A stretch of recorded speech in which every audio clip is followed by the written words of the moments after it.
Gentleman from Tennessee, 2.5 minutes. Thank you, Mr. Speaker, and thank you, Mr. Chairman. I rise today in support of H.R. 6094, the Regulatory Relief for Small Business Schools and Nonprofits Act, a much-needed piece of legislation that will delay the Department of Labor's misguided proposed overtime rule.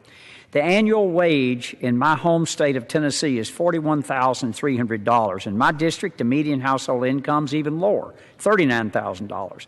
The department's proposed threshold for overtime is $47,000. That means that well over half the households in my district could be impacted by this ruling. My question to the Department of Labor is, if over half the workers in an area will be affected by a regulation, where will the money come from?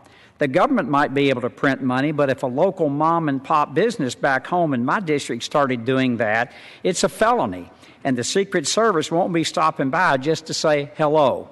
The answer is fairly obvious to anyone that's run a business or had to meet a payroll.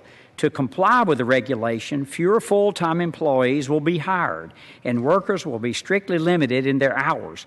While the regulation may give a few employees a pay raise, for many other employees, it will result in fewer opportunities and unemployment. We all want to see wages go up and the economy recover like it has in the past, but that happens by decreasing the number of oppressive regulations to stimulate job creation and business growth, not by adding yet another layer of regulation that could put small companies and non-for-profits across my district out of business or cause them to cut back worker hours and change salaried employees to hourly.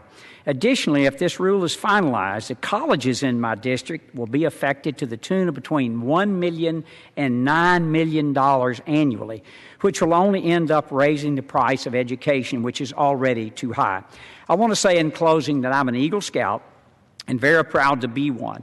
As you may know, the motto of the Scouts is be prepared. Unfortunately, for groups like the Boy Scouts of America that rely on donations, there's no way that they could be prepared to pay all their employees $47,476 or more and continue operating.